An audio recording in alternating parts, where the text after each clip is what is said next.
ದೊಡ್ಡಬಳ್ಳಾಪುರ ನಗರಸಭೆಯಲ್ಲಿ ಭಾರಿ ಭ್ರಷ್ಟಾಚಾರ ನಡೀತಾ ಐತೆ ಅಂಥೇಳಿ ಕನ್ನಡ ಪಕ್ಷದ ವತಿಯಿಂದ ಇಂದು ಪ್ರತಿಭಟನೆ ನಡೀತು.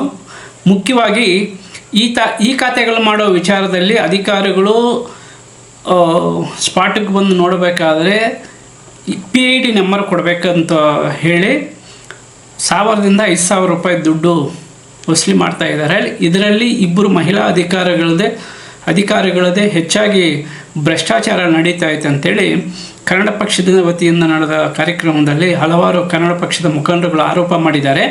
ಇದಕ್ಕೆ ಸಂಬಂಧಿಸಿದತಕ್ಕಂಥ ಈ ವಿಡಿಯೋ ನಿಮಗೇನಾನ ಇಷ್ಟ ಆದರೆ ದಯಮಾಡಿ ಈ ವಿಡಿಯೋವನ್ನು ನಿಮ್ಮವ್ರಿಗೆ ಶೇರ್ ಮಾಡಿ. ಈ ನಗರಸಭೆಯ ಭ್ರಷ್ಟಾಚಾರದ ವಿರುದ್ಧ ಪ್ರತಿಭಟನೆ ಮಾಡಿರ್ತಕ್ಕಂಥ ಕನ್ನಡ ಪಕ್ಷದ ಮುಖಂಡರುಗಳು ಮಾತನಾಡಿರ್ತಕ್ಕಂಥ ಇದು ವಿಡಿಯೋ, ಇದು ಲೆಂತಿಯಾಗಿದೆ. ನೋಡಿ, ನಿಮಗೇನಾದ್ರೂ ಈ ವಿಡಿಯೋ ಇಷ್ಟ ಆದರೆ ದಯಮಾಡಿ ಸಬ್ಸ್ಕ್ರೈಬ್ ಮಾಡ್ಕೊಳ್ಳಿ, ನಮ್ಮ ಚಾನಲನ್ನು ಲೈಕ್ ಮಾಡಬೇಕು ಅಂತ ಮನವಿ ಮಾಡ್ತಾ ಇದ್ದೀನಿ.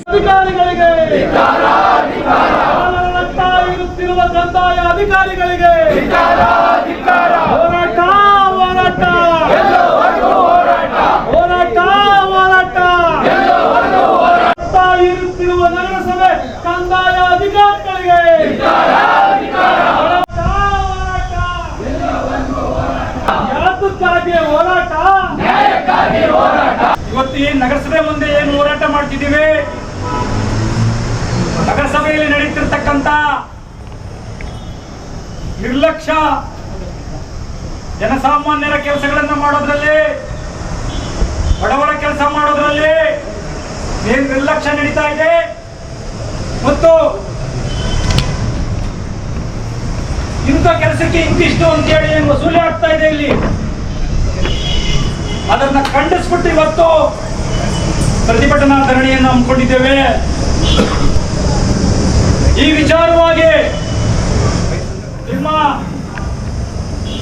ವ್ಯಾಪ್ತಿಯಲ್ಲಿ ಬರುವ ಕಂದಾಯ ಶಾಖೆ ಮತ್ತು ಆರೋಗ್ಯ ಶಾಖೆಗಳಲ್ಲಿ ಜನರ ರಕ್ತವನ್ನ ಇರುವಂತ ಅಧಿಕಾರಿಗಳಿದ್ದಾರೆ.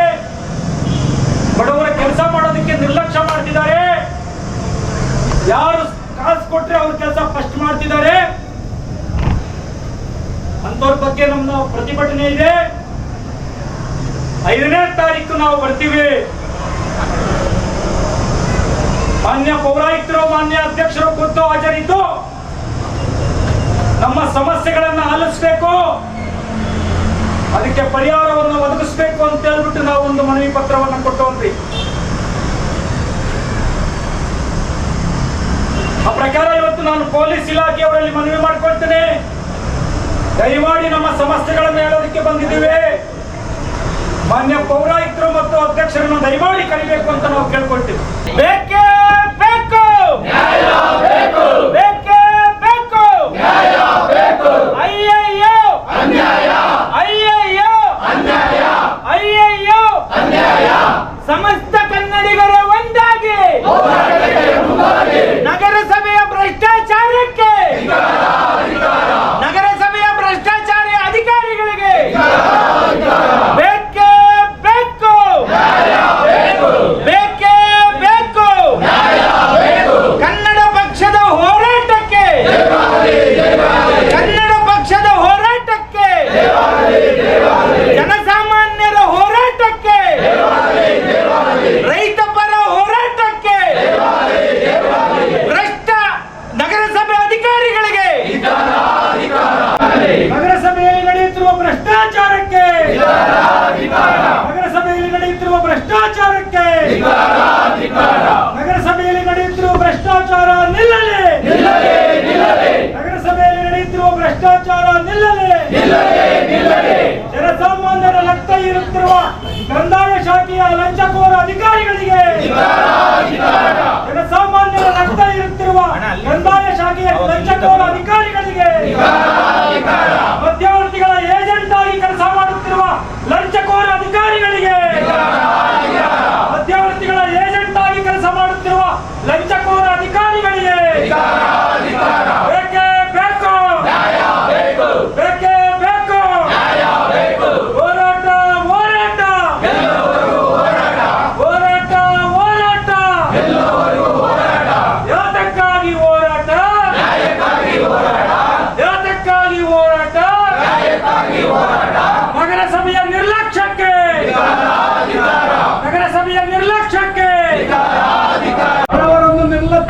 ಮಾಡುತ್ತಿರುವ ಕಂದಾಯ ಅಧಿಕಾರಿಗಳಿಗೆ ಹೋರಾಟ ಹೋರಾಟ. ಇವತ್ತು ಅವರ ಮಾತಿಗೂ ಅವರು ಏನಿಲ್ದಂಗೆ ಕೆಲಸ ಮಾಡ್ತಾವ್ರೆ ಅಂದ್ರೆ ಇವ್ರು ಎಂತ ಭ್ರಷ್ಟ ಅಧಿಕಾರಿಗಳು. ಇವ್ರಿಗೆ ಇನ್ನೂ ಎಷ್ಟು ಹೊಟ್ಟೆ ತುಂಬಿಸ್ಬೇಕು? ಇವರು ಮನೆಗೆ ಅನ್ನ ತಿನ್ನಲ್ವಾ ಏನು ಅನ್ನೋದು ಗೊತ್ತಿಲ್ಲ. ಅಧಿಕಾರಿಗಳು ಯಾರಾದ್ರೂ ಬಂದು ನಿಂತ್ಕೋಬೇಕು. ಆಮೇಲೆ ಒಂದ್ಸಾರಿ ವಾರ್ನಿಂಗ್ ಕೊಟ್ಟಿದೀವಿ, ಇನ್ನೂ ಹೆಚ್ಚಿಗೆ ಬಂದಿಲ್ಲ. ದಯವಿಟ್ಟು ಎದುರು ಬರಬೇಕು, ಈ ಸಮಸ್ಯೆ ಆಲಿಸ್ಬೇಕು. ಎಲ್ಲ ಫ್ಯಾನ್ಗಳೇ ಕೂತ್ಕೊಂಡು ಯಾರೋ ಹೇಳ್ತಾರೆ ಕೇಳಿಸ್ಕೊಂಡು ಸೈನ್ ಹಾಕೊಂಡು ಹೋಗೋದಲ್ಲ. ಯಾಕೆ ಬಂದಿದ್ದೀವಿ, ಯಾಕೆ ಸಮಸ್ಯೆ, ಎಲ್ಲೋದ್ರೂ ಇದೇ ಗೋಳೆನ. ಬರೇ ತಾಲೂಕು ಆಫೀಸ್ ಇತ್ತು, ತಾಲೂಕ್ ಪಂಚಾಯತಿ ಇತ್ತು, ಇವತ್ತು ನಗರಸಭೆಗೂ ಬಂದಿದೆ ಈ ರೋಗ. ಇದು ಎಂತ ಅಂಟು ರೋಗ ಅಂತ ಗೊತ್ತಿಲ್ಲ, ಎಲ್ಲಿ ಹುಟ್ಟು ಎಲ್ಲಿ ಬೆಳೀತಾ ಇದೆ ಅಂತ. ಇಂಥ ಅಧಿಕಾರಿಗಳು ಮನೆಗಿರ್ಬೇಕು, ಯಾಕೆ ಬರ್ಬೇಕು ಇಂಥ ಕೆಲಸಕ್ಕೆ? ನಿಮ್ಮ ತಂದೆ ತಾಯಿ ಓದಿಸ್ಬೇಕಾದ್ರೆ ನಿಮ್ಮ ತಂದೆ ತಾಯಿನೂ ಇದೇ ಪಾಠ ಪಟ್ಟು ತಾನೇ ನಿಮ್ಮನ್ನು ಓದಿಸಿ ಇವತ್ತಿನ ಮಟ್ಟಕ್ಕೆ ತಂದು ನಿಲ್ಸಿರೋದು. ಅವತ್ತು ಅವರು ಕಂದಾಯ ಕಟ್ಟೆಯವರಲ್ವಾ? ಅದು ಯೋಚನೆ ಇಲ್ವಾ? ನಿಮಗೆ ಜ್ಞಾನ ಇಲ್ವಾ? ಮಾನ ಮರ್ಯಾದೆ ಇದ್ರೆ ಬರೋಂಥ ಸಂಬಳ ತಗೊಂಡು ಇಲ್ಲೇನೋ ಟೀನೋ ಕಾಫಿನೋ ಜೊತೆಗೆ ಸ್ನೇಹ ಬೆಳೆಸಿ ಟೀನೋ ಕಾಫಿನೋ ಕುಡ್ಕೊಂಡು ಅವ್ರು ಕೆಲಸ ಮಾಡಿಕೊಟ್ಟು ಒಂದು ಉದ್ಯೋಗನ ನಿರ್ವಹಿಸ್ಬೇಕು.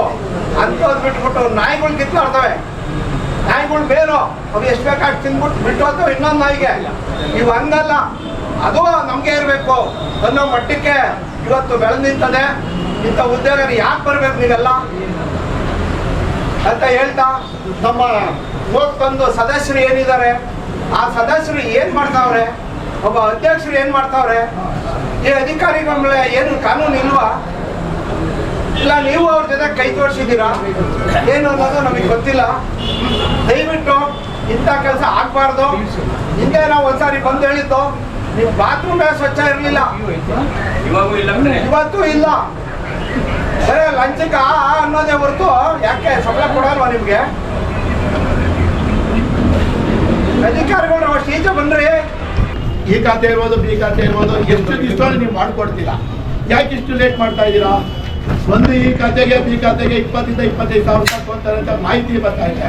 ಏನ್ ಸ್ವಾಮಿ ಈ ತರ ಭ್ರಷ್ಟಾಚಾರ ಆದ್ರೆ ಇರ್ಬೇಕೋ ಬೇಡ? ಕಂದಾಯ ಕಟ್ಟಬೇಕು. ಒಂದ್ ವೇಳೆ ಕಂದಾಯ ಕಟ್ಟಿಲ್ಲ 10 ವರ್ಷದ ಕಂದಾಯ ಹಾಕ್ಸ್ತೀರಾ? ವರ್ಷ ಕಟ್ತಾ ಇದೆ ಅವ್ರಿಗೆ ಅನುಕೂಲ, ಕಟ್ಟಿಲ್ಲ ಅಂದ್ರೆ 10 ವರ್ಷದ ಕಂದಾಯ ಹಾಕ್ಸಿ ಸ್ವಾಮಿ ಅಂತ ಕೇಳ್ತೀರಾ? ಹೆಂಗೆ ಸ್ವಾಮಿ?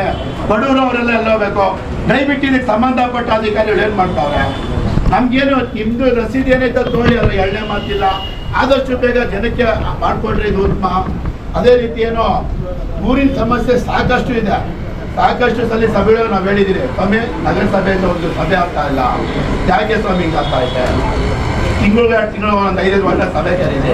ಸಾಕಷ್ಟು ಸಮಸ್ಯೆ ಇದೆ, ಸಾರ್ವಜನಿಕರು ಹೇಳ್ಕೊಳಕ್ಕೆ ಆಗ್ತಾ ಇಲ್ಲ ಅಂತ ಹೇಳಿದ್ರು ಯಾವ ಅಧಿಕಾರಿಗಳು ಯಾವ ಅಧ್ಯಕ್ಷರು ಏನು ಇದ್ರ ಕಡೆ ಗಮನ ತಗೋತಾರೆ? ದಯವಿಟ್ಟು ಇದ್ರ ಕಡೆ ಗಮನ ತಗೊಂಡು ಸಾರ್ವಜನಿಕರಿಗೆ ಏನು ನಮ್ಮ 31 ಜನ ವಾರ್ಡಲ್ಲಿ ಏನು ನಾವು ಕನ್ನಡ ಸಂಘಟನೆಯಿಂದಾನೆ ಹೆಚ್ಚು ಕಮ್ಮಿ ಒಂದು 7 ಜನ ಗೆದ್ದು ಶಾಲಾ ಹಾಕೊಂಡ್ ಬಂದಿದ್ದಾರೆ. ಅವ್ರ ಪಕ್ಷಕ್ಕೆ ಹಿಮಿತ ಇಲ್ಲಿ ನಾವು ಅದಾಗ ಎಣ್ಣೆ ಮಾತಿಲ್ಲ, ನೀವು ಶಾಲಾ ಹಾಕೊಂತೀವಿ. ಸಾರ್ವಜನಿಕರ ಕೆಲಸ ಏನಾಯ್ತು ಮಾಡ್ಕೊಳಕ್ಕೆ ಸ್ವಾಮಿ, ನಮ್ಮ ಕನ್ನಡ ಸಂಘಟನೆ ಮಾಡ್ಕೊಡ್ತಾ ಯಾಕೆ ಸ್ವಾಮಿ ಇದು? ಆತ್ಮೀಯರೇ, ಇವತ್ತು ಈ ದೊಡ್ಡಬಳ್ಳಾಪುರ ನಗರಸಭೆಯಲ್ಲಿ ಯಾವುದೇ ಒಂದು ಕೆಲಸ ಆಗ್ಬೇಕಾದ್ರೂ ಸಹ ಜನಸಾಮಾನ್ಯರಿಂದ ಕೆಲಸ ಮಾಡಿಸ್ಕೊಳ್ಳೋದು ಬಹಳ ಕಷ್ಟ ಆಗ್ತಾ ಇದೆ. ಯಾವುದೇ ಕೆಲಸಕ್ಕೂ ಇಲ್ಲಿ ಪ್ರತಿಯೊಂದು ಹಂತದಲ್ಲೂ ಸಹ ಲಂಚ ಲಂಚ ಲಂಚ ಭ್ರಷ್ಟಾಚಾರ ಮಿತಿ ಮೀರ್ತಾ ಇದೆ ದೊಡ್ಡಬಳ್ಳಾಪುರ ನಗರಸಭೆಯಲ್ಲಿ. ಇವತ್ತು ಮಧ್ಯವರ್ತಿಗಳಿಂದ ಹೋಗುವಂತ ಒಂದು ಕೆಲಸಗಳನ್ನ ಬಹಳ ಮುತುವರ್ಜಿ ವಹಿಸಿ ಅಧಿಕಾರಿಗಳು, ಎಲ್ಲ ಅಧಿಕಾರಿಗಳು ಅಂತ ನಾನು ಹೇಳೋದಿಲ್ಲ, ಬಹಳ ಪ್ರಾಮಾಣಿಕ ಅಧಿಕಾರಿಗಳು ಇವತ್ತು ನಗರಸಭೆಯಲ್ಲಿದ್ದಾರೆ.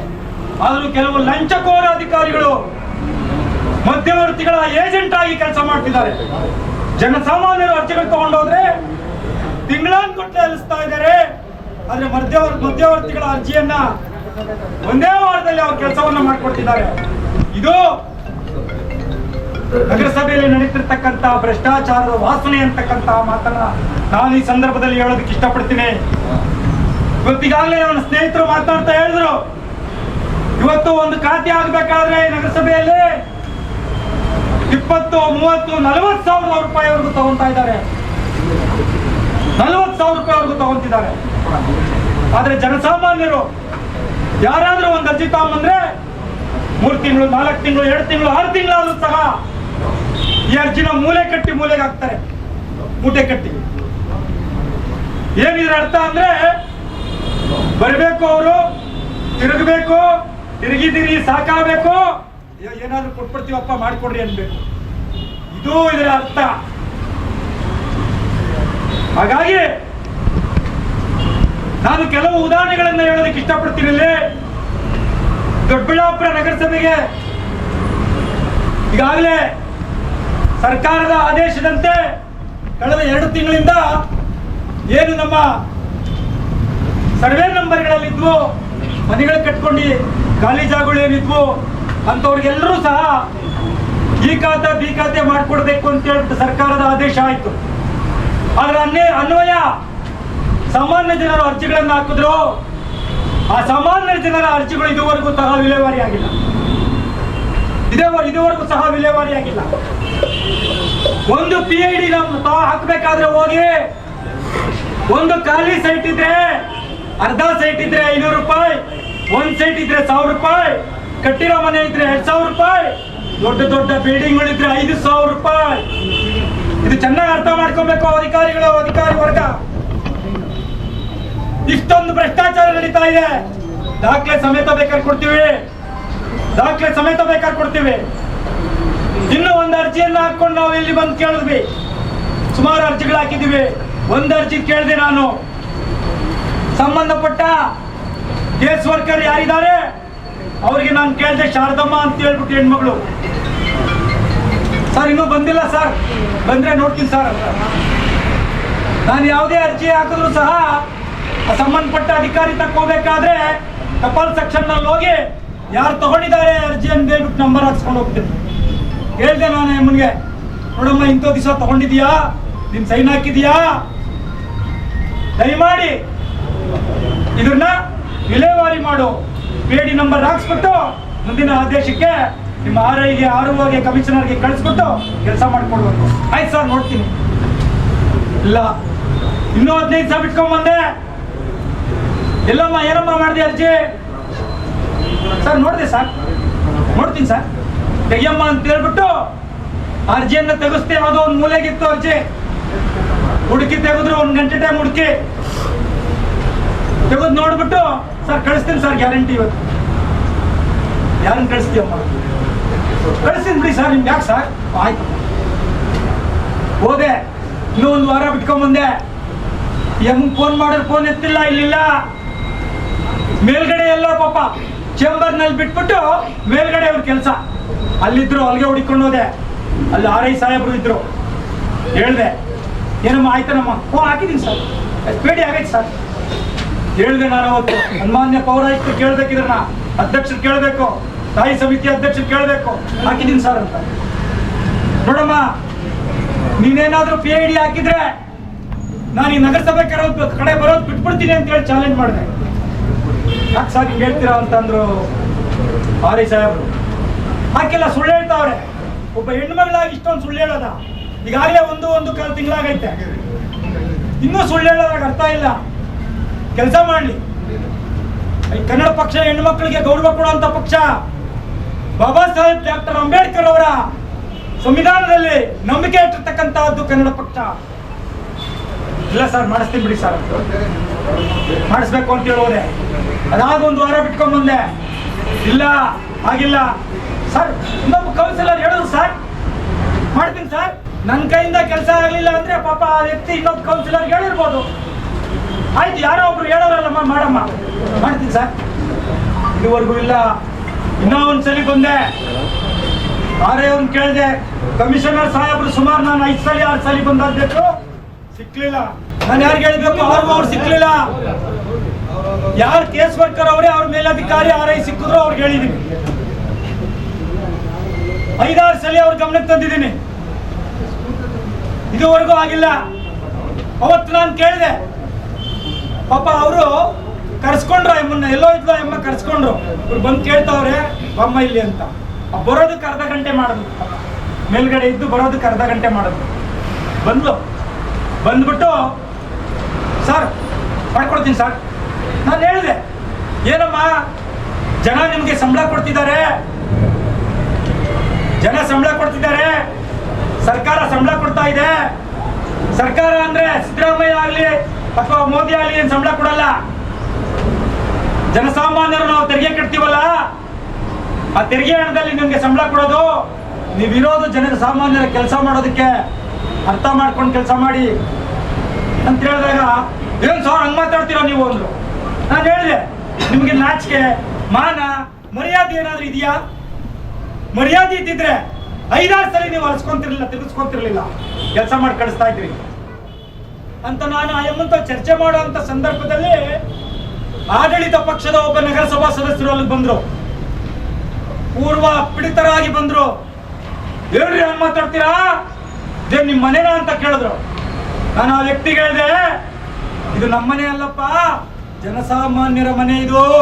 ಅಧಿಕಾರಿ ತಾವು ಇಷ್ಟೆಲ್ಲ ಚರ್ಚೆ ಮಾಡ್ತಾವ್ರೆ ಅಂದಾಗ ಕೇಳ್ಬೇಕಾಗಿತ್ತು. ಒಬ್ಬ ಜನನಾಯಕ ಆಗಿದ್ದಿದ್ರೆ, ಒಬ್ಬ ಜನಸೇವಕ ಆಗಿದ್ದಿದ್ರೆ ಏನ್ ಸರ್ ಯಾಕಮ್ಮ ಏನು ಅಂತ ಕೇಳ್ಬಿಟ್ಟು ಮಾತಾಡ್ಬೇಕಾಗಿತ್ತು. ಅದ್ಬಿಟ್ಟು ಏಕಾಏಕಿ ನಿಮ್ ಮನೇನ ಅಂತ ಕೇಳ್ದ. ಇದು ಅವರ ಸೌಜನ್ಯ, ಆದ್ರೆ ನಮ್ದಲ್ಲ. ನಮ್ಗೆ ಬಾಬಾ ಸಾಹೇಬ್ ಡಾಕ್ಟರ್ BR ಅಂಬೇಡ್ಕರ್ ಅವರ ಮತ್ತು ನಮ್ಮ ಡಾಕ್ಟರ್ ವೆಂಕಟರೆಡ್ಡಿ ಅವರ ತತ್ವದ ಅಡಿಯಲ್ಲಿ ನಾವು ನಮ್ಮ ಪಕ್ಷ ಕೆಲಸ ಮಾಡ್ತಾ ಇದ್ದೇವೆ. ಯಾವ ಅಧಿಕಾರಿ ಬಂದು ನೀನು ಕಿರುಕುಳ ಕೊಡ್ತಾನೆ ಅವನ್ನ ಕಂಬಕ್ಕೆ ಕಟ್ಟಾಕಿ ಅಂತ ಹೇಳಿದ್ದಾರೆ. ಅದೇ ರೀತಿ ಈ ಕ್ಷೇತ್ರದ ಪ್ರತಿನಿಧಿಯಾಗಿದ್ದವರು, ಸುದೀರ್ಘವಾಗಿ ಈ ಕ್ಷೇತ್ರವನ್ನ ಪ್ರತಿನಿಧಿಸಿದಂತವರು, ಶಾಸಕರಾಗಿ, ಸಂಸದರಾಗಿ, ಲೋಕಸಭೆಯ ಮಂತ್ರಿಗಳೇ ಆಗಿ, ನಮ್ಮ ರಾಜ್ಯದ ಮಂತ್ರಿಗಳಾಗಿದ್ದಂತ R. L. ಜಾಲಪ್ಪನವರು ಇನ್ನೂ ಒಂದಕ್ಕೆ ಹೋಗಿ ಹೇಳಿದ್ರು, ಯಾರು ಜನಸಾಮಾನ್ಯರಿಗೆ ಕೆಲಸ ಮಾಡ್ಕೊಡೋದಿಲ್ಲ, ಲಂಚ ಕೇಳ್ತಾರೆ, ಅವ್ರನ್ನ ಕಂಬಕ್ಕೆ ಕಟ್ಟಿ ಹೊಡಿಬೇಕು ಅಂತಕ್ಕಂತ ಮಾತನ್ನ ಅವರು ಜಾಲಪ್ಪನವ್ರು ಹೇಳಿದ್ರು. ಇವತ್ತು ಆ ಕೆಲಸವನ್ನ ಈ ಕನ್ನಡ ಪಕ್ಷ ಮಾಡಬೇಕಾಗಿದೆ. ದಯವಿಟ್ಟು ಅರ್ಥ ಮಾಡ್ಕೋಬೇಕು. ಆ ಹೆಣ್ಮಕ್ಳು ಇನ್ನು ಮಾಧವಿ ಅನ್ನೋ ಹುಡುಗಿ PhD ಹಾಕಕ್ಕೆ ಹೋದ್ರೆ ಹೇಳಿದ್ನಲ್ಲ ಅವಾಗೆ 1,000, 2,000, 5,000 ಇದು ಇವತ್ತು ನಗರಸಭೆಯಲ್ಲಿ ನಡೀತಿರ್ತಕ್ಕಂಥದ್ದು. ಇವತ್ತು ನಮ್ಮ ಕಮಿಷನರ್ ಸಾಹೇಬ್ರು ಹೇಳಿದ್ರು, ಆಯುಕ್ತರು ಸುಮಾರು 4,000 ಅರ್ಜಿ ಬಂದಿವೆ ಸರ್, ಈಗಾಗಲೇ 2,000 1,500 ನಾವು ವಿಲೇವಾರಿ ಮಾಡಿ ನಾವು ಕೊಟ್ಬಿಟ್ಟಿದ್ದೀವಿ, ಇನ್ನೂ ಮಾಡಬೇಕು ಅಂತ ಹೇಳಿದ್ರು. ಬಹಳ ಸಂತೋಷ. ರಜಾ ದಿನಗಳೆಲ್ಲ ನಾನು ಕೆಲಸ ಮಾಡ್ತಿದ್ದೀನಿ ಸರ್ ಅಂತ ಹೇಳಿದ್ರು. ಬಹಳ ಸಂತೋಷ. ನಿಮ್ಗೆ ರಜಾ ದಿನಗಳಲ್ಲಿ ನಾವು ಕೆಲಸ ಮಾಡೋ ಅಂತ ನಾವು ಯಾರು ಹೇಳೋದಿಲ್ಲ. ಸರಿಯಾದ ನಿಗದಿತ ಸಮಯದಲ್ಲಿ ಕೆಲಸ ಮಾಡಿಸಿದ್ರೆ ಸಾಕು. ಈ ಸೋಂಬೇರಿ ಅಧಿಕಾರಿಗಳನ್ನ ಅವ್ರ ಕೆಲಸ ತಗೊಂಡ್ರೆ ಸಾಕು, ಕರೆಕ್ಟಾಗಿ ಕೆಲಸ ಆಗ್ತೈತೆ. ಇವತ್ತು 4,000 ಅರ್ಜಿ ಮಾಡಿ ಬಂದೈತೆ. ಸ್ವಾಮಿ ನಮ್ಗೆ ದಯವಿಟ್ಟು ನೀವು ಲಿಖಿತವಾದ ಒಂದು ಮಾಹಿತಿ ಕೊಡಿ, ಯಾವ್ಯಾವ ವಾರ್ಡ್ಗಳಿಂದ ಎಷ್ಟು ಅರ್ಜಿ ಬಂದಿವೆ. ಜನಸಾಮಾನ್ಯರು ಕೊಡುವಂತ ಅರ್ಜಿಗಳಿಗೆ PD ಹಾಕಕ್ಕೆ ಹೋಗುವಂತ ಅಧಿಕಾರಿಗಳು ಮತ್ತೆ ಕೇಸ್ ವರ್ಕರ್ಗಳು ಚೆಕ್ ಮಾಡೋದು, ಪುಟ ಕಂದಾಯ ನೀವು ಸರಿಯಾಗಿ ಕಟ್ಟಿಲ್ಲ, ಅಷ್ಟು ಕಟ್ಟಬೇಕಾಗಿತ್ತು, ಇಷ್ಟು ಕಟ್ಟಬೇಕಾಗಿತ್ತು, ನೀರಿನ ಬಿಲ್ ಕಟ್ಟಿಲ್ಲ, ಒಳಚರಂಡಿ ಸಂಪರ್ಕ ನೀವು ಹಾಕಿಲ್ಲ, ಇಷ್ಟೆಲ್ಲ ಕಾರಣ 108 ಕಾರಣ ಕೇಳ್ತಾರೆ. ಆದ್ರೆ ಕೆಲವು ಮಧ್ಯವರ್ತಿಗಳು ಮನೆಗಳಲ್ಲಿ ಕುತ್ಕೊಂಡು ಸುಮಾರು 150, 100 ಅರ್ಜಿಗಳನ್ನ ಬರೆದು ತಗೊಂಡ್ಬಂದಿಲ್ಲಿ ಕೊಟ್ಟಿದ್ದಾರೆ. ಸ್ವಾಮಿ ಅವರು ಎಷ್ಟು ಕಂದಾಯ ಕಟ್ಟಿದ್ದಾರೆ, ಅವ್ರು ಕಟ್ಟಿರ್ತಕ್ಕಂಥ ಕಂದಾಯದ ಮಾಹಿತಿ ಕೊಡ್ತೀರಾ ಸ್ವಾಮಿ ನಮ್ಗೆ ಲಿಖಿತವಾಗಿ ನೀವು ಕೊಡಬೇಕು. ಇದು ಇವತ್ತು ಈ ನಗರಸಭೆಯಲ್ಲಿ ನಡೆದಿರ್ತಕ್ಕಂಥ ಭ್ರಷ್ಟಾಚಾರ. ಬಂಧುಗಳೇ, ಕನ್ನಡ ಪಕ್ಷ ಎಂತೆಂಥ ಅಧಿಕಾರಿಗಳನ್ನ ನಾವು ನೋಡಿದ್ದೀವಿ. 1985 ಈ ಪುರಸಭೆ ಇತ್ತು. ಸನ್ಮಾನ್ಯ ಡಾಕ್ಟರ್ ವೆಂಕಟರೆಡ್ಡಿ ಅವರು ಆಯ್ಕೆಯಾಗಿ ಪುರಸಭಾ ಸದಸ್ಯರು ಹೋದಾಗಿಂದ ಕಳೆದ 2021ರವರೆಗೂ ದೊಡ್ಡಬಳ್ಳಾಪುರ ಪುರಸಭೆ ನಗರಸಭಾ ಕನ್ನಡ ಪಕ್ಷದ ಚುನಾಯಿತ ಪ್ರತಿನಿಧಿಗಳು ಕಾವಲು ನಾಯಿಗಳಂತೆ ಕಾಯ್ದು ಭ್ರಷ್ಟಾಚಾರವನ್ನ ತಡೆಗಟ್ಟಿದ್ದೇವೆ ಇಲ್ಲಿ. ಆದ್ರೆ ಜನ ಈ ಬಾರಿ ನಮ್ಮನ್ನು ಆಯ್ಕೆ ಮಾಡ್ಕೊಳ್ಳಲಿಲ್ಲ. ನಾವು ಮಾಡಿರೋ ಕೆಲಸ ಅವ್ರಿಗೆ ತೃಪ್ತಿ ತರಲಿಲ್ಲ. ಸಂತೋಷ. ಮಾನ್ಯ ನಾನು ನಗರಸಭಾ ಸದಸ್ಯರುಗಳಲ್ಲಿ ಮನವಿ ಮಾಡ್ಕೊಳ್ತೀನಿ, ನಿಮ್ಮನ್ನು ಆಯ್ಕೆ ಮಾಡಿದ್ದಾರೆ, ಏನ್ ನಡೀತಾ ಇದೆ ಪರಿಶೀಲನೆ ಮಾಡ್ರಿ. ಇಂಥ ಪ್ರಶ್ನೆಗಳನ್ನ ಯಾವ ಕ್ರಮ ತಗೊಂತೀರ ನೀವು ಅವ್ರ ಮೇಲೆ? ಸನ್ಮಾನ್ಯ ಅಧಿಕಾರಿಗಳು ಇವತ್ತು ಪಾಪ ಹೇಳಿದ್ರು, ಸರ್ ನೀವು ನಮ್ಮ ಗಮನಕ್ಕೆ ಒಂದು ಮಾತು ತಂದಿದ್ರೆ ತಕ್ಷಣ ನಿಮ್ ಕೆಲಸ ಮಾಡಿಸ್ಕೊಟ್ಬಿಡ್ತಿದ್ದೆ ಅಂತ ನಮ್ಮ ಪೌರಾಯುಕ್ತರು ಹೇಳಿದ್ರು. ಸ್ವಾಮಿ ಇದು ಅಂಜಿ ಕೆಲಸ ಅಲ್ಲ, ಅಥವಾ ಇನ್ನೊಬ್ಬ ಯಾರು ಸಂಜೀವ್ ನಾಯ್ಕ್ ಕೆಲಸ ಅಲ್ಲ, ರಮೇಶ್ ಕೆಲಸ ಅಲ್ಲ, ಪರಮೇಶ್ ಕೆಲಸ ಅಲ್ಲ, ಹನ್ಮೇಗೌಡರ ಕೆಲಸ ಅಲ್ಲ. ಜನಸಾಮಾನ್ಯರ ಕೆಲಸ ಆಗ್ಬೇಕು, ಜನಸಾಮಾನ್ಯರ ಕೆಲಸ ಆಗ್ಬೇಕು ಸ್ವಾಮಿ. ಬರೀ ನನ್ನೊಂದು ಅರ್ಜಿ ನೀವು ಕೆಲಸ ಮಾಡಿ ಕಳ್ಸೋದಲ್ಲ. ನೋಡಿದ್ದೀರಾ ಸ್ವಾಮಿ ಎಷ್ಟು ಅರ್ಜಿ ಬಂದವೆ ಅಂತ? 2 ತಿಂಗಳು 3 ತಿಂಗಳು 4 ತಿಂಗಳಾಗೈತೆ. ಯಾಕೆ ಮಾಡಿಲ್ಲ ಸ್ವಾಮಿ? 1 ವಾರಕ್ಕೆ ಮಾಡಿರುವಂತ ನಿದರ್ಶನ ಕೊಡ್ತೀನಿ ನಾನು.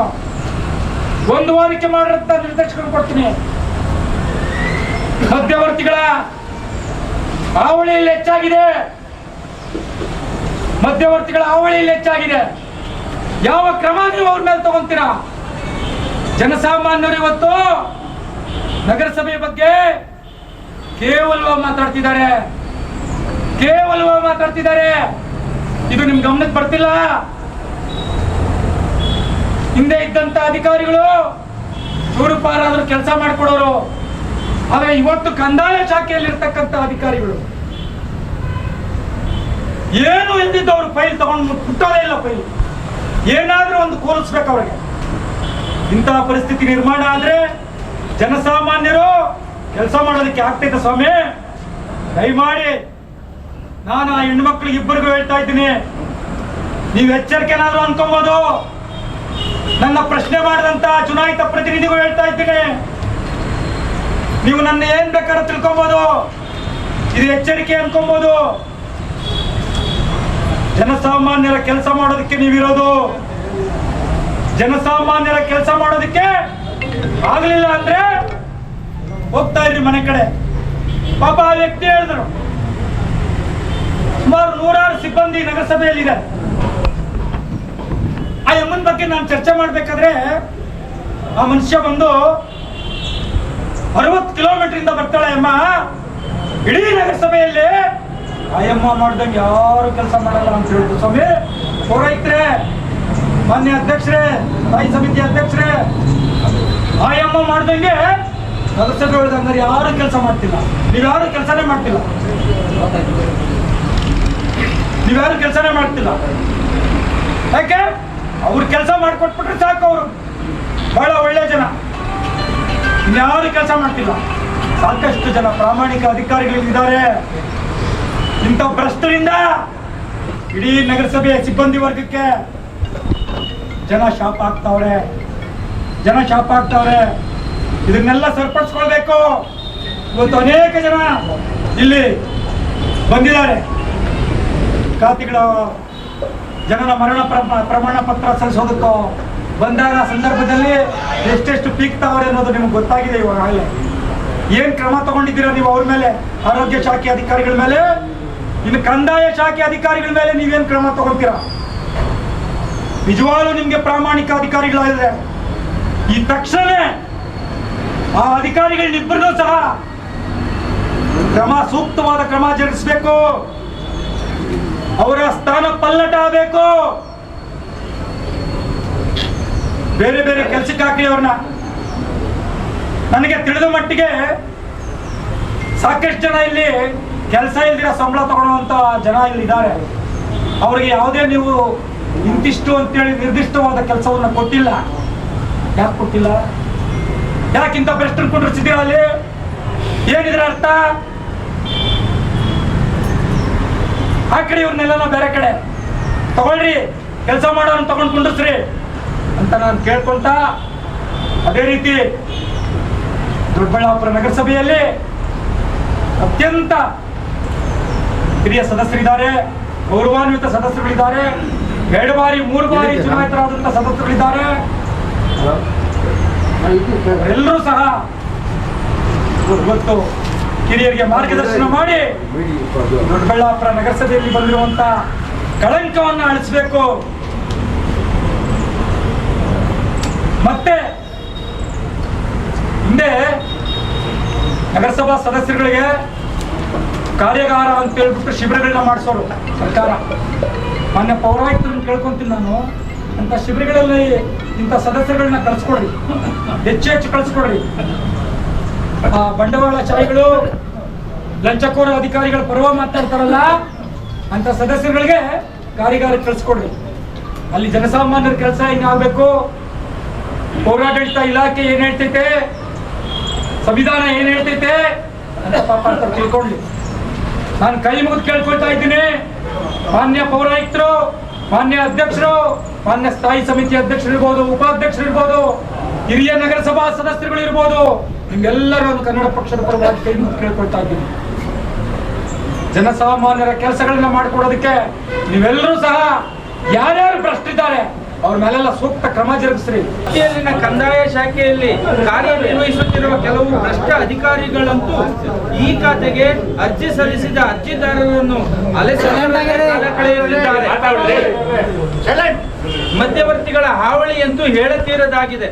ಮಧ್ಯವರ್ತಿಗಳ ಮೂಲಕ ಹೋದಂತ ಅರ್ಜಿಗಳನ್ನು ಬಹಳ ಮುತುವರ್ಜಿ ವಹಿಸಿ ವಾರದೊಳಗೆ ಈ ಖಾತೆ ಮಾಡಿಕೊಡುವ ಅಧಿಕಾರಿಗಳು ಸಾಮಾನ್ಯ ಜನರಿಂದ ಹೋದ ಅರ್ಜಿಗಳನ್ನು ಮೂಟೆ ಕಟ್ಟಿ ಮೂಲೆಗೆ ಎಸೆದು ಇಲ್ಲಸಲ್ಲದ ನೆಪ ಹೇಳಿ ತಿಂಗಳಾನುಗಟ್ಟಲೆ ಜನರನ್ನು ಅಲೆಸುವ ದೃಶ್ಯ ಸಾಮಾನ್ಯವಾಗಿದೆ.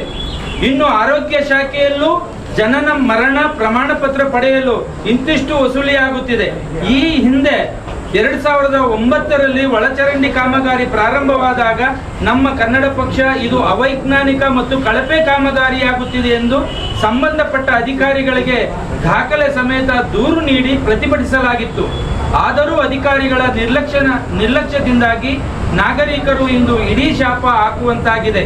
ರಸ್ತೆಗಳಲ್ಲಿ ಒಡೆದು ಹಾಳಾಗಿರುವ ಚೇಂಬರ್ಗಳನ್ನು ಈ ಕೂಡಲೇ ಸರಿಪಡಿಸತಕ್ಕದ್ದು ಮತ್ತು ನಾಗರ ಕೆರೆಯಲ್ಲಿ ಹೋಗಿರುವ ಒಳಚರಂಡಿ ಮಾರ್ಗಗಳನ್ನು ಈ ಕೂಡಲೇ ಬದಲಿಸಿ 3 ಹಂತಗಳಲ್ಲಿ ಶುದ್ಧೀಕರಣ ಕೈಗೊಂಡು ದೊಡ್ಡ ತುಮಕೂರು ಮತ್ತು ಹೊಸಳ್ಳಿ ಗ್ರಾಮ ಪಂಚಾಯಿತಿ ವ್ಯಾಪ್ತಿಯ ಜನ ಮತ್ತು ಜಾನುವಾರುಗಳಿಗೆ ಆಗುತ್ತಿರುವ ತೊಂದರೆಗಳನ್ನು ಸರಿಪಡಿಸಬೇಕು.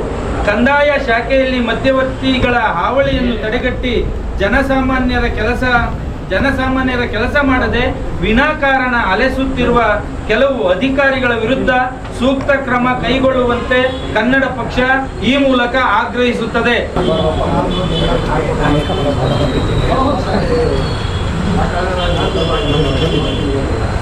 ಈ ಕನ್ನಡ ಪಕ್ಷದಿಂದ ಆಗಲಿ ಹಾಗೂ ರೈತರ ಸಂಘಟನೆಯಿಂದ ಹಿರಿಯರು ಬಂದಿದ್ದೀರಾ.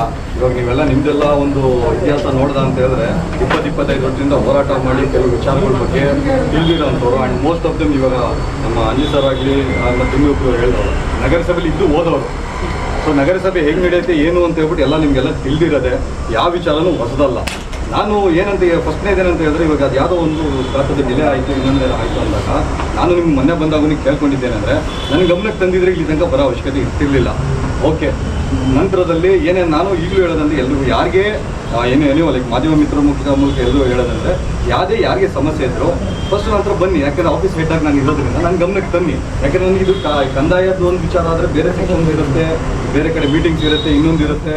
ನನ್ನ ಗಮನಕ್ಕೆ ಬರದೇ ಹೋಗಿರ್ಬೋದು. ನನ್ನ ಗಮನಕ್ಕೆ ಬಂದ ನಂತರ ಆಗೂ ನಿಮ್ಗೆ ಏನಾದರೂ ಸ್ಪಂದನೆ ಸಿಕ್ಕಿಲ್ಲ ಅಥವಾ ನಮ್ಮ ಕಡೆಯಿಂದ ಕೆಲಸಕ್ಕಾಗಿಲ್ಲ ಅಥವಾ ನಮ್ಮ ಕಡೆ ಅಧ್ಯಕ್ಷರ ಕಡೆ ಅಥವಾ ಸ್ಥಾಯಿ ಸಮಿತಿ ಅಧ್ಯಕ್ಷರು ಉಪಾಧ್ಯಕ್ಷರು ಇಲ್ಲಿ ಎಲ್ಲ ಅಪ್ರೋಚ್ ಮಾಡಿ ನಿಮಗೆ ಪರಿಹಾರ ಸಿಕ್ಕಿಲ್ಲ ಅಂತ ಹೇಳಿದ್ರೆ ನನ್ನ ಒಂದು ರಿಕ್ವೆಸ್ಟ್ ಏನಂದರೆ ಆಗ ನೀವು ಪ್ರತಿಭಟನೆಗೆ ಹೋಗಿ ಅಲ್ಲಿ ತನಕ ಇಲ್ಲಿಂದ ಹೋಗಬೇಡಿ. ಫಸ್ಟ್ ನಮ್ಮನ್ನು ಬಂದು ಅಪ್ರೋಚ್ ಮಾಡಿ ಬಂದು ಆಮೇಲೆ ನೀವು ಯಾವುದೇ ಒಂದು ಆಮೇಲೆ ನೀವು ನಾನು ಬೈ ಚಾನ್ಸ್ ನಾನು ಮೀಟಿಂಗ್ ಹೋಗಿದ್ದೆ, ಅಲ್ಲಿ ಹೋಗಿದ್ದೆ, ಇಲ್ಲೋದು ಇವ್ರು ಯಾರನ್ನ ಸಿಗ್ತಾರಲ್ಲ, ನನಗೆ ಫೋನ್ ಎನಿ ಟೈಮ್ ಫೋನ್ ಮಾಡಿ ಸಿಗ್ತಾರೆ, ನಾನು ಸಿಗ್ತೀನಿ. ನಾನು 7 ಗಂಟೆ 8 ಗಂಟೆ ತನಕ ಆಫೀಸಲ್ಲಿ ಇರ್ತೀನಿ. ಒಂದು ಎರಡನೇದೇನೆಂದರೆ ಈಗ ಏನಿವಾಗ ಡಿಲೇ ಅಂತ ಏನಾಗ್ತಿದ್ದೀರಾ ಸರ್, ಇದಕ್ಕೆ ಕಾರಣ ಇದೆ. ಇದು ಎಂಪ್ಲಾಯೀಸ್ದು ಸಮಸ್ಯೆ ಅಂತಲೂ ಅಲ್ಲ. ಈಗ ನೋಡಿ 2 ತಿಂಗಳು ಮುಂಚೆ ಜನವರಿಲಿ 1 ತಿಂಗಳಿಗೆ ನಾವು ಇಷ್ಟು ಖಾತೆ ಕೊಡ್ತಾಯಿದ್ವಿ ಸರ್.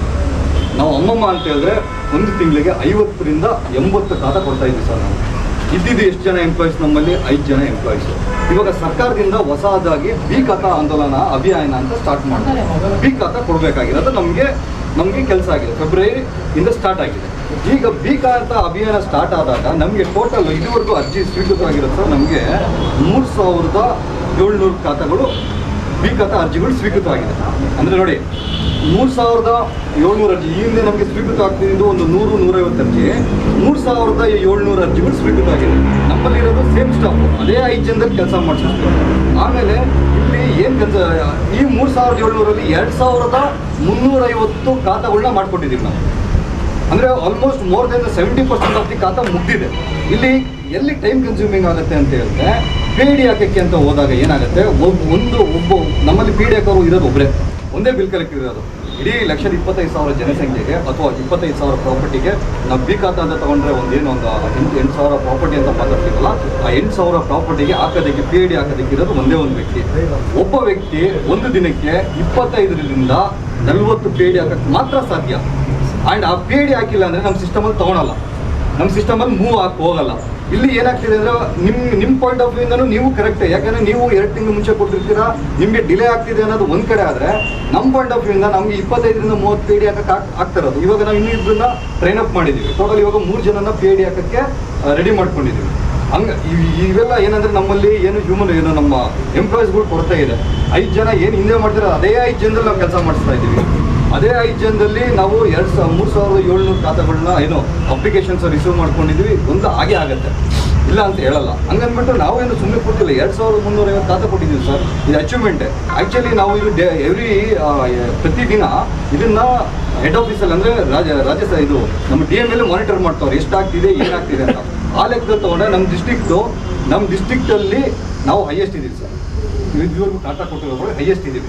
ಆ್ಯಂಡ್ ಅಗೇನ್ ಇವಾಗ ಏನು ಈ 3 ಮಂತ್ಸ್ ಅಭಿಯಾನ ಅಂತ ಮಾಡಿದಾರಲ್ಲ, ಪ್ರಿಯೋರಿಟಿ ಇರೋರಿಗೆ ಅಫ್ಕೋರ್ಸ್ ಇವಾಗ ಯಾರೋ ಒಬ್ಬರು ಮದುವೆ ಆಗಬೇಕು ಅಂತ ಇರುತ್ತೆ, ಎಜುಕೇಷನ್ಗೆ ಅಂತ ಇರುತ್ತೆ, ಅಥವಾ ಸೇಲ್ ಮಾಡಬೇಕು ಅಂತ ಅಂಥವ್ರಿಗೆ ಪ್ರಿಯೋರಿಟಿಯಲ್ಲಿ ಮಾಡಿ ಕ್ಲಿಯರ್ ಮಾಡಿಸೋಂಥ ಒಂದು ಪ್ರಿಯಾರಿಟಿ ತೊಗೊಂಡಿದ್ದೀವಿ.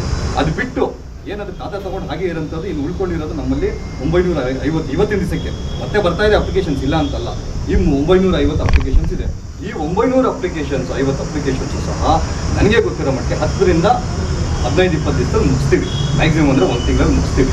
ಆದರೆ ಇಲ್ಲಿ ಡಿಲೇ ಆಗ್ತಾ ಇರೋದು ನಿಮಗೆ ಎಲ್ಲೋ ಒಂದು ಕಡೆ ಏನಾಗ್ತಾ ಇದೆ ಅಂತ ಹೇಳಿದ್ರೆ ನಮ್ಮ ಎಂಪ್ಲಾಯೀಸು ಫ್ರಸ್ಟ್ರೇಷನಲ್ಲಿ. ಯಾಕೆಂದರೆ ನೋಡಿ ಸರ್, ಇವತ್ತಿನ ಈ ತಿಂಗಳು ಕ್ಯಾಲೆಂಡರ್ಲಿ ನೀವು ನೋಡ್ತಾ ಅಂದರೆ ಸಾಕಷ್ಟು 5-6 ರಜಾ ಇದೆ ಸರ್. ಒಂದು ರಜಾನೂ ನಾವು ಹಾಕಿಲ್ಲ. ಏನಕ್ಕೆ ಹಾಕಿಲ್ಲ ಅಂದರೆ ಜಸ್ಟ್ ಬಿಕಾಸ್ ನಮ್ಗೆ ಇದು ಕಂಪ್ಲೀಟ್ ಮಾಡಬೇಕು ಅಂತ ಹೇಳ್ಬಿಟ್ಟು ಉದ್ದೇಶದಿಂದ ಒಂದೇ ಒಂದು ದಿವಸ ರಜಾ ಹಾಕಿ ಕೆಲಸ ಮಾಡ್ತಾ ಇದ್ದೀವಿ. ಏನಕ್ಕೆ ಅಲ್ಲಿ ಅಂದರೆ ನಮಗೆ ಆಗ್ತಾ ಇಲ್ಲ, ಅದು ಅಷ್ಟು ಒತ್ತಡ ಬಂದ್ಬಿಟ್ಟು ಒಂದೇ ಸತಿ. ಇವಾಗ ಡ್ಯಾಮಲ್ಲಿ ನೀರು ತೆಗೆದುಬಿಟ್ರೆ ಗೇಟ್ ಓಪನ್ ಮಾಡಿದ್ರೆ ನೀರು ಹೆಂಗೆ ನುಗ್ಗುತ್ತೋ ಆ ಥರ ಅರ್ಜಿಗಳು ಬಂದು ಕೂತ್ಕೊಂಡಿದೆ. ಇರೋಂಥ ಅಷ್ಟೇ ಎಂಪ್ಲಾಯೀಸ್ಗಳಲ್ಲಿ ಇಷ್ಟೆಲ್ಲ ಕೆಲಸ ಮಾಡಿಸ್ಬೇಕಾಗಿರೋಂಥ ಒಂದು ಇದೆ. ಆಮೇಲೆ ಅದೇ ಹೇಳ್ದಲ್ಲ, ಇನ್ನೊಂದು 15 ದಿವಸ 20 ದಿವಸದಲ್ಲಿ ಇವೆಲ್ಲ ಒಂದು ಸ್ಟ್ರೀಮ್ ಲೈನ್ ಬರುತ್ತೆ. ಇದು ಬಿಟ್ಟು ನೆಕ್ಸ್ಟ್ ಇನ್ನು ಬೇರೆ ಕೆಲವೊಂದು ವಿಚಾರಗಳು ನಮ್ಮ ಮಾತಾಡುವಾಗ ಏನು ಟ್ಯಾಕ್ಸ್ ಬಗ್ಗೆ ಹೇಳಿದ್ರೆ, ಟ್ಯಾಕ್ಸ್ ಬಗ್ಗೆ ಈ ಬಿ ಖಾತೆಗೆ ಅಂತ ಬಂದಾಗ ಡಬಲ್ ಟ್ಯಾಕ್ಸ್ ಕಟ್ಟಬೇಕಾಗಿರುತ್ತೆ. ಅದೇನು ನಿಯಮ ಪ್ರಕಾರ ಇದೆ ಅದನ್ನೇ ಮಾಡಿ, ಅದನ್ನು ನೀವು ಕಟ್ಟಿದ್ರೆ ಸರ್ಕಾರಕ್ಕೆ 10 ವರ್ಷ ಕಟ್ಟಿಸ್ಕೊಂಡಿದ್ದೀರಿ ಸರ್. ಇವಾಗ ಮನೆಯ ಸೈಟ ಸರ್, ಅದು ಸೈಟಲ್ಲಿ ಇವಾಗ ನೀವು ಏನಾಗಿರುತ್ತೆ ಗೊತ್ತಾ ಸರ್, ನೀವು ಹಿಂದೆ ಕಟ್ಕೊಂಡು ಬಂದಿರ್ತೀರಲ್ಲ, ಒಂದು ದಿವಸ ಕಟ್ಟಿಲ್ಲ ಅದು. ಯಾವಾಗ ಅದು ನಿಮಗೆ ರಿಜಿಸ್ಟರ್ ಆಗಿರುತ್ತೆ? ರಿಜಿಸ್ಟರ್ ಆಗಿ ನಮಗೆ 4 ವರ್ಷ ಆಗಿದೆ. 4 ವರ್ಷ ಆಗಿದೆ. ಸರ್ಕಾರ ಹೇಳಿದೆ, ಏನು ಇವತ್ತು ಅವನ ಖಾತೆ ಇದೆ, ಅವನ ಹೆಸರು ಖಾತೆ ಇದೆ, ಆ ವರ್ಷದ ಟ್ಯಾಕ್ಸ್ ಕಟ್ಕೊಂಡು ಅವ್ನು ಈ ಖಾತೆ ಮಾಡ್ಕೊಡ್ರಿ ಅಂತ ಹೇಳ್ಬೋದು. ನೀವು ಇನ್ನೇ ಅಂತ ಯಾಕ್ರೆ ಬಡವರಿಗೆ ಕಟ್ಟಿಸ್ಕೋಬೇಕು ಅಲ್ವಾ ಸರ್? ಆದ್ರೆ ಇನ್ನೊಂದು ನಮ್ಮ ಕೌನ್ಸಿಲ್ ಬೋರ್ಡ್ ಇರೋದು ನಮ್ಮ ಇದರೊಳಗೂ ಮಾತಾಡುವಾಗ ಇವಾಗ ಅಲ್ಲಿ ಆ ಸೌಲಭ್ಯಗಳು ಕೊಟ್ಕೊಂಡು ಹೋಗ್ತಾ ಇದ್ದಾರೆ. ಆ ಸೌಲಭ್ಯ ನಿಮಗೆ ಬಂದು ಟ್ಯಾಕ್ಸ್ ಕಟ್ಟರೆ ಎಲ್ಲೂ ಹೋಗಲ್ಲ.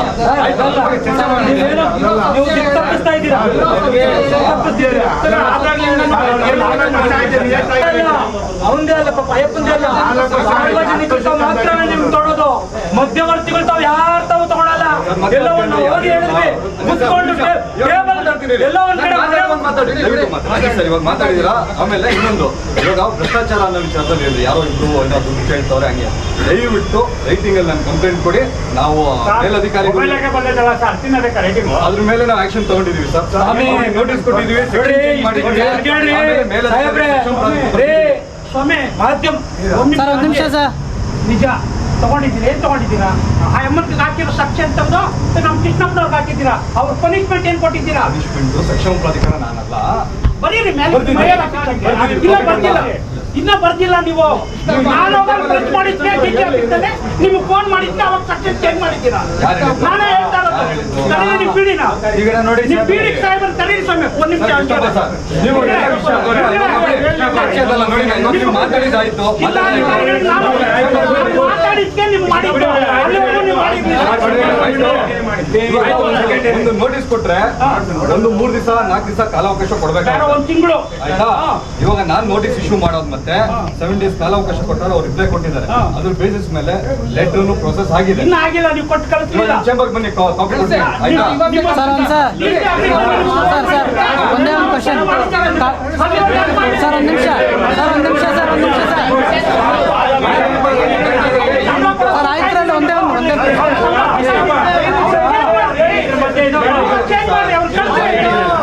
ಅದಕ್ಕೊಂದು ಕ್ರಮ ಇರುತ್ತೆ, ಮಾಡೋಣ ಇರಿ.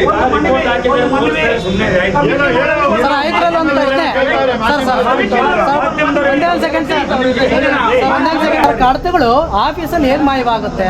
ಕಡತಗಳು ಇಲ್ಲ ಅಂತೇಳಿ ಕಂಪ್ಲೇಂಟ್ ಇದಾವೆ, ಅದು ಆಧಾರ ಸಹಿತವಾಗಿದ್ದಾವೆ, ಅಂಥದ್ರಲ್ಲಿ ಏನು ಕ್ರಮ ತಗೊಳ್ತೀರಾ? ಇಲ್ಲ ವಿಷಯ ಗೊತ್ತಾಯ್ತು ನನಗೆ ಏನ್ ಹೇಳ್ತಾ ಇದಾರೆ ಅಂತ. ಸರ್ ಹೇಳಿದ್ನಲ್ಲ, ಒಂದೇ ಸತಿ ಒಬ್ಬ ಎಂಪ್ಲಾಯಿಗೆ 1,000 ಕಡತಗಳು ಕೊಟ್ಟಿರ್ತಾರೆ. ಅಲ್ಲಿಂದ ಪೇಡಿಗೆ ಹೋಗ್ಬೇಕು, ಪೇಡಿಯಿಂದ ಮತ್ತೆ ಇಲ್ಲಿಗೆ ಬರಬೇಕು. ಆಫೀಸ್ ಬಿಟ್ಟು ಎಲ್ಲೂ ಕಡತ ಹೋಗಲ್ಲ. ಎಲ್ಲಿ ಏನಾಗಿರುತ್ತೆ, ಒಂದು ನಮ್ಮ ಸ್ಕ್ಯಾನಿಂಗ್ ಸೆಕ್ಷನ್ ಅಲ್ಲಿ ಇರುತ್ತೆ, ಇಲ್ಲ ಅಲ್ಲಿ ಅವ್ರ ಟೇಬಲ್ ಮೇಲೆ ನೋಡ್ತಾರೆ, ಇಲ್ಲ ಅಂತ ಹೇಳ್ಬಿಟ್ಟು ಕಳಿಸ್ಬಿಡ್ತಾರೆ. ಆಮೇಲೆ ನೋಡಿ, ನಾನು ಒಂದು ಏನಂದ್ರೆ ಎಲ್ಲರೂ ಮನವಿ ಮಾಡೋದು ಏನಂತಂದ್ರೆ, ನಿಮ್ದು ಖಾತಾ ಆಗಿದೆಯೋ ಆಗಿಲ್ವೋ ಅಷ್ಟೇ ತಲೆ ಕೆಡಿಸ್ಕೊಳ್ಳೋಣ.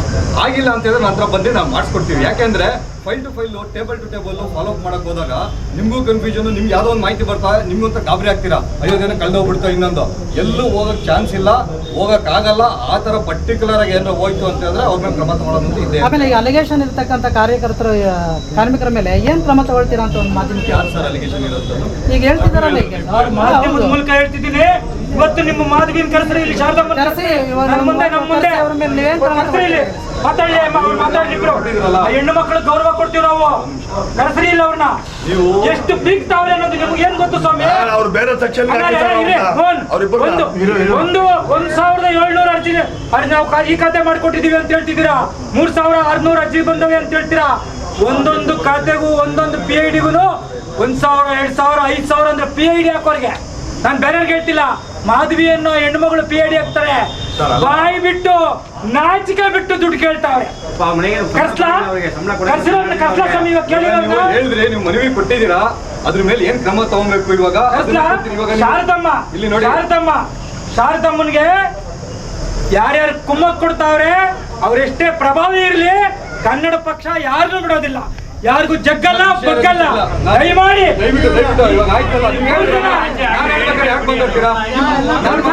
ತಗೊಳ್ಳೇಬೇಕು.